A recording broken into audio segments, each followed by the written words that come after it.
Jason stood in front of the mirror, shirt half-buttoned, phone buzzing with messages he wasn't going to answer. 3 job offers, 3 cities, 3 versions of his future staring back at him. And he couldn't choose, not because none of them felt right, but because all of them did. He turned off the light, sat on the edge of his bed, and whispered what he hadn't said out loud in years. I don't know who I am. This is what freedom looks like when no one tells you how to use it.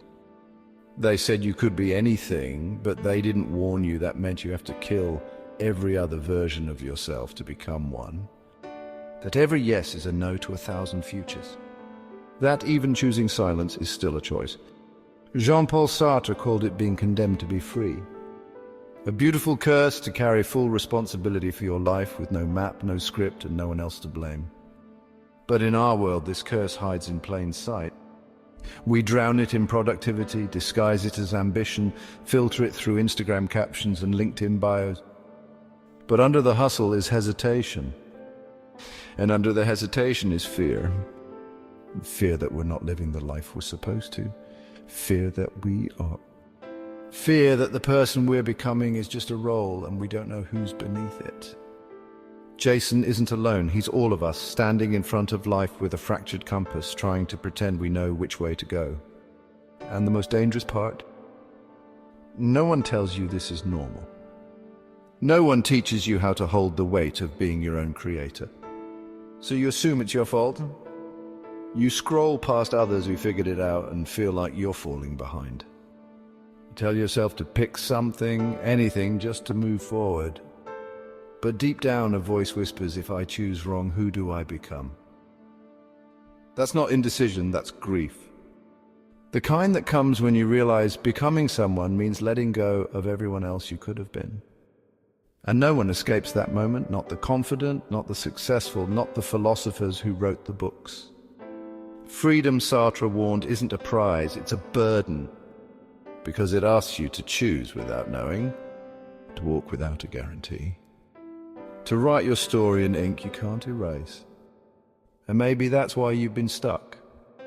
Not because you don't want to move, but because you know that once you do, there's no going back.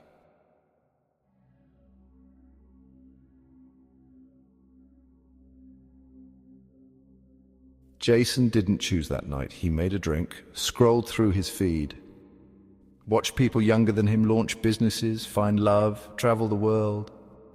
All while he sat in the glow of a screen he didn't remember turning on, but he wasn't lazy, he wasn't broken. He was caught in the same trap millions live inside every day, the illusion of endless choice. We romanticize freedom until we have to use it, until every open door becomes a demand, until we start to wonder if the real problem isn't that there's no path, but that there are too many. We live in an age of curated identities, careers chosen like playlists. Relationships treated like trial periods. Purpose repackaged as lifestyle branding. And in the noise of it all, we begin to forget what it means to actually choose, because choice isn't clarity, it's risk. It's the terrifying act of becoming. Rollo May called it existential anxiety, the dread not of failure but of possibility. The ache that comes when you realize you alone are responsible for your direction and every choice carves you into something more specific. Albert Camus faced it too. He said, life is absurd, a universe without meaning asking us to create one anyway. To rebel not with violence but with authorship. To look into the void and paint. But most don't. We mimic, we stall. We would become fluent in performance and call it purpose. We edit ourselves into acceptability and call it ambition. And yet behind all that effort, the doubt still burns. Simone de Beauvoir named it the ambiguity of freedom. That terrible beauty of having to define yourself knowing you might get it wrong. But here's the real fear. What if you don't define yourself at all? What if, like Jason, you spend so long analyzing the map that you forget to walk the road? That's what Erich Fromm called escape from freedom. The choice to surrender autonomy just to avoid anxiety. We trade our compass for certainty, our path for predictability. And we call it success. But every step not taken becomes a question that follows us. Every unopened door becomes a ghost we can't stop hearing. And still the clock keeps ticking. Jason wakes up the next morning. Same city, same apartment, but something's different. Not in the world, in him. He realizes this isn't about making the perfect choice. It never was. It's about making one honest choice and letting that be enough to start. Because maybe freedom isn't about avoiding the fall. Maybe it's about learning how to fall with your eyes open. And knowing that whatever breaks can be rebuilt. Not perfectly, but truly. And that's more than enough.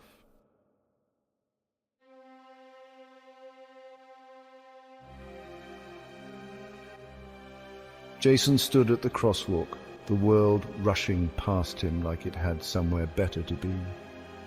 A boy on a bike laughed as he sped by. A woman cursed into her phone.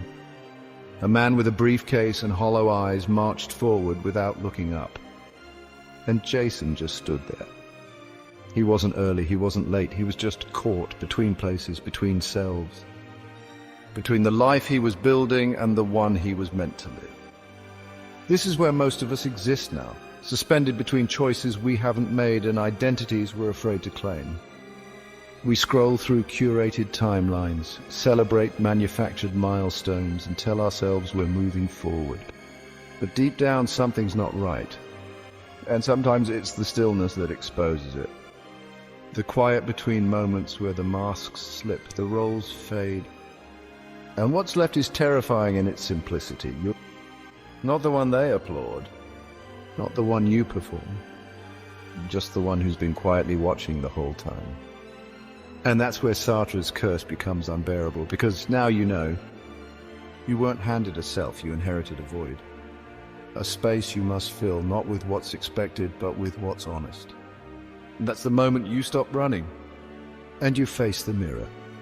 Not the one on your bathroom wall, the real one. The mirror that doesn't lie. The one that reflects every version of you you've avoided becoming. The career you turned down. The person you walked away from. The truth you buried because it didn't fit the brand. Sartre said that in the face of absolute freedom, we are condemned to define ourselves. But before you can define, you must confront. Not success, not failure, ambiguity. Beauvoir named it the ambiguity of freedom. That agonizing tension between what you could be and what you are. The demand to choose without guarantees. The knowledge that no one is coming to tell you who you're supposed to be. And here's the paradox. The longer you wait for clarity, the louder the silence gets. Simone Weil once wrote that attention is the rarest and purest form of generosity. And in that moment, Jason understood what she meant. To look at yourself, really look, is to risk seeing what you've outgrown. To risk seeing what's missing. To risk seeing the story you've told yourself fall apart. But that risk is the beginning of something rare, honesty, not the polished kind, not the public kind. The kind that says, I don't know who I am anymore, but I'm ready to find out. Because sometimes the most courageous thing you can do is stay in the mirror long enough to meet the version of you that's been waiting, and whisper, let's begin.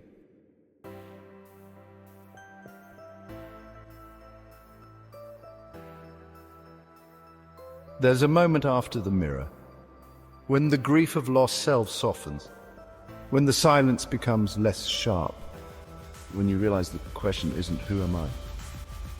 It's who will I become now that I know? That's where authorship begins, not with confidence, but with a single decision to stop waiting for identity to arrive and start shaping it. Jason didn't have a perfect answer. He didn't discover a calling, he made a choice, not the best offer, not the safe one, the honest one. The one that scared him because it felt real. And in choosing it, something shifted, not outside, inside. He wasn't trying to impress anymore, he wasn't performing, he was beginning. Rollo May called this the courage to create, not art, not success, but a life that reflects what's real. That's how you rebel in a world of templates. You carve something that never existed before. Camus believed that life is absurd. that the universe will not give us answers. But that doesn't mean we're powerless. It means we're free. To pick up the brush and paint the void. To write not because we're sure, but because silence has become unbearable. And in that act of revolt we find meaning, not the grand kind. The kind that whispers, "This is mine." This sentence, this step, this signature. Beauvoir said that true freedom is interwoven, that our liberation expands when we live authentically, not performatively. And maybe that's what freedom really is, the courage to become someone the world didn't expect. The integrity to walk a path that might not be admired but is yours. Jason didn't just take a job, he rewrote the title, he changed the hours. He asked questions that weren't on the form. He didn't burn down the system. He quietly redrew the lines inside it. And for the first time, he saw his own handwriting. That's what authorship looks like. Not loud, not perfect, but real. The beginning of a signature etched not on paper, but on time. And here's the truth, you don't need to get it right. You just need to get it true. Because every honest choice you make is a sentence in the story only you can tell. And one day, when someone else is lost, when they're standing in front of their own fractured compass trying to remember how to move forward, they might stumble across your path and find a footprint and say, "Someone's been here before." That's the signature. That's the gift. That's what it means to turn the curse of freedom into a vow.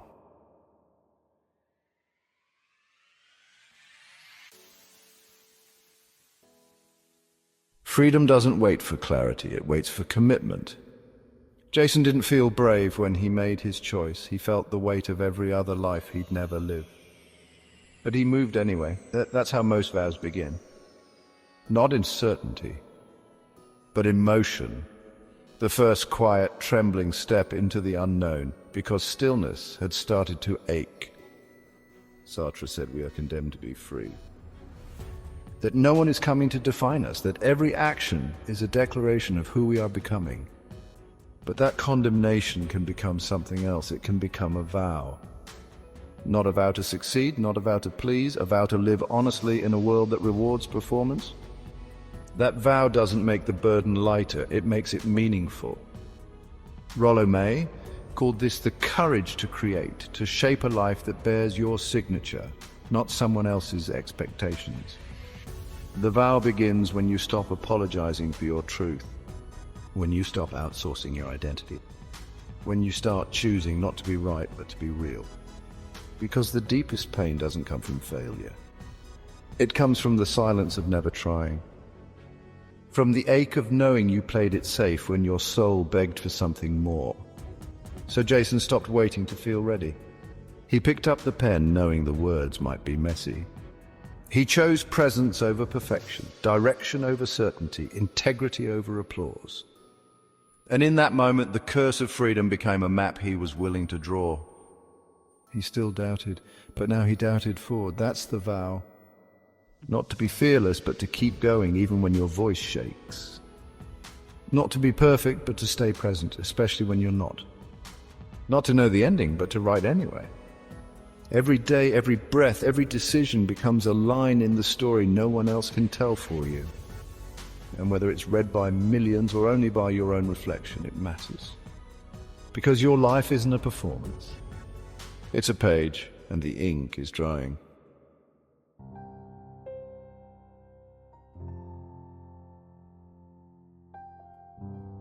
There's a moment in every great story when the character realizes no one's coming to save them. That the path is theirs to walk, that the burden is theirs to carry, that the ending is theirs to write. Jason stood in that moment, and now so do you. Because this story was never just about him. It was always about you, the one listening, the one waiting, the one holding the pen. Sartre wasn't trying to inspire you. He was trying to tell you the truth, that freedom won't always feel like a blessing. It will feel like confusion, like grief, like responsibility you never asked for, and that's okay.